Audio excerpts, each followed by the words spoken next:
Darkness swallowed the forest of Umueki as the wind howled like a hungry spirit. The trees shook, whispering secrets only the brave could hear. Ebuka, the fearless hunter, stood still. His sharp eyes followed the trail of a giant antelope, but what he found instead chilled his bones. A green snake with golden eyes stared at him from a twisted tree. Its tongue flicked silently, its scales shining like moonlight on water. He reached for his bow. Suddenly, the snake spoke, "Touch that bow and you die." Ebuka froze. The ground beneath him trembled. The forest grew silent, too silent. Then the snake shifted. Before his eyes, it became a beautiful woman with long black hair, a dress made of leaves, and an anklet that glowed like fire. "You have entered a place where no hunter leaves alive," she said, and from that moment, Ebuka's life was never the same. In the deep forest of Umueke village, there lived a brave young hunter named Ebuka. He was known for his sharp eyes and quick feet. Every morning he carried his long bow and entered the forest. The people of Umueke loved him because he always brought back meat, fruits, and herbs. One day, Ebuka followed the trail of a giant antelope. He ran deep into the forest until he reached a part no hunter had ever gone. The trees there were taller, the air colder, and the silence louder. Still, Ebuka pushed forward, hungry for a great catch. Suddenly he heard a strange sound, a hiss, soft but clear. He turned and saw a beautiful green snake curled around a tree branch. The snake had golden eyes and smooth, shiny scales. Instead of attacking, it stared at him as if it had something to say. Ebuka raised his bow, but the snake spoke. "Do not harm me," it said in a soft female voice. Shocked, Ebuka dropped his bow. "Who are you?" he asked. The snake smiled and replied, "I am not just a snake, I am Nwanyi Oma, a spirit of the forest." Before Ebuka could ask more questions, the snake changed shape and became a beautiful woman with long black hair and shining eyes. Ebuka was amazed. She wore leaves as a dress and had a golden anklet on her foot. "Why are you alone in the forest?" he asked. Nwanyi Oma told him she was cursed by jealous spirits to live as a snake until a brave hunter showed her kindness. "You are that hunter," she said with a smile. Ebuka blushed and sat beside her. They talked for hours. She told him about herbs, animals, and secret forest ways. Ebuka visited her every day after hunting. They became close. One day, Nwanyi Oma said, "Will you marry me, Ebuka?" He was surprised but happy. "Yes," he said. But she warned him, "Never tell anyone about me. If you do, something bad will happen." Ebuka agreed. They got married in the forest, with birds singing and wind dancing. Nwanyi Oma gave Ebuka a special necklace made of snake teeth. "This will protect you," she said. After that, Ebuka's hunting improved. He became the best hunter in all the villages. But people began to wonder how. His friend, Uche, grew jealous. "How can Ebuka catch big animals every day?" he asked. "There's something he's hiding." Uche followed Ebuka into the forest one morning. He hid behind trees and watched. That was the day Ebuka visited Nwanyi Oma again. Uche saw the woman who turned into a snake and back. He screamed and ran home. That evening, he gathered the village elders and told them, "Ebuka has married a snake." The elders were shocked. "Is this true?" they asked. Ebuka lied. "No, I don't know what he's saying." But Uche swore on his father's grave. The people didn't believe Ebuka anymore. They called a meeting. "If you lie, the gods will punish us all," said the chief. Ebuka was afraid.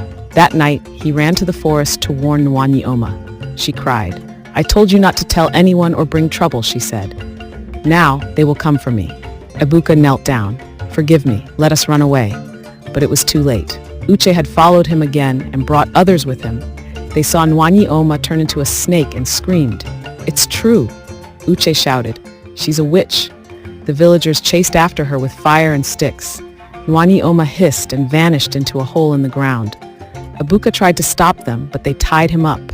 They took Ebuka to the shrine and asked the chief priest. The priest spoke with the gods and said, "Ebuka broke a sacred rule. He married a forest spirit and brought danger upon us."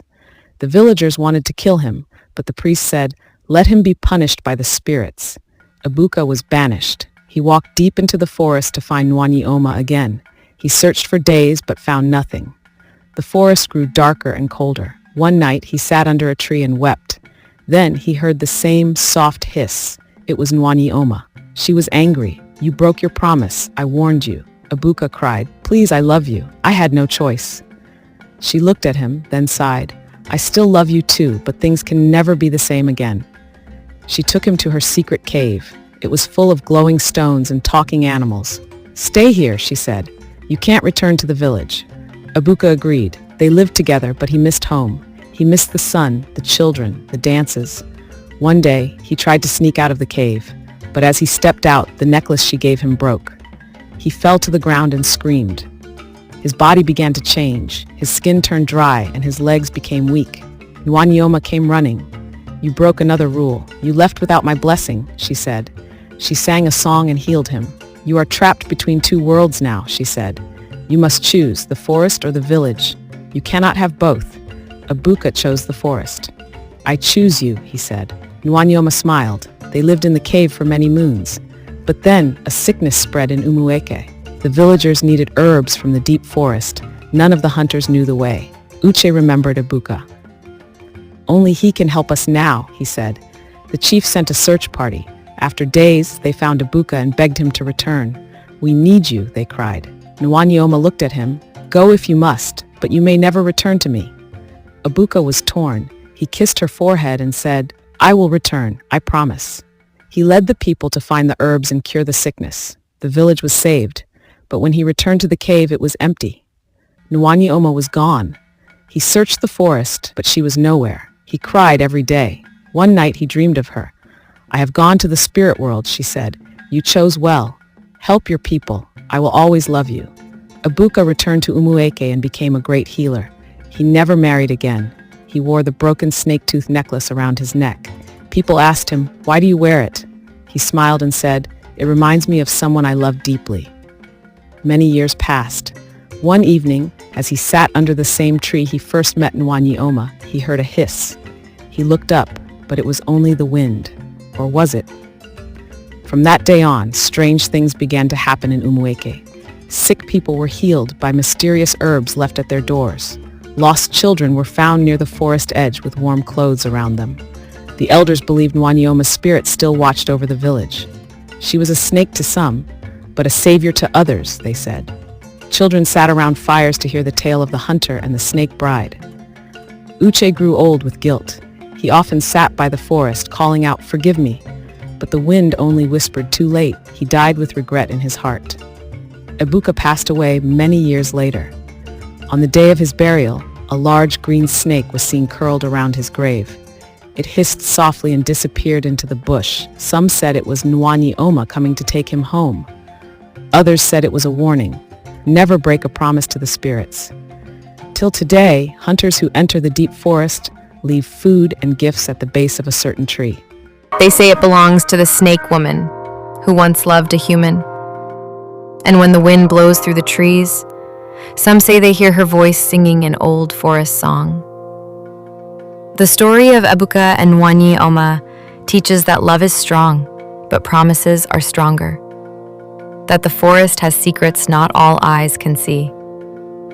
It teaches that jealousy can destroy, but kindness can save. Uche's jealousy brought danger, but Ebuka's kindness brought healing.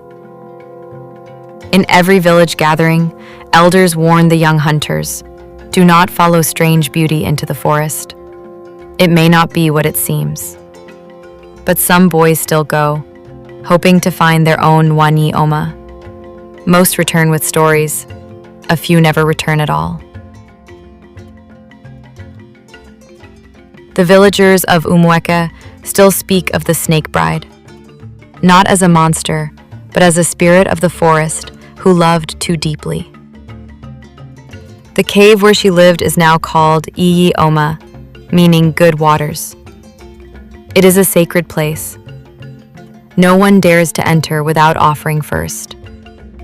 In the quiet nights, when the moon is high and the trees whisper, some claim they see two figures walking, a hunter and his bride, hand in hand.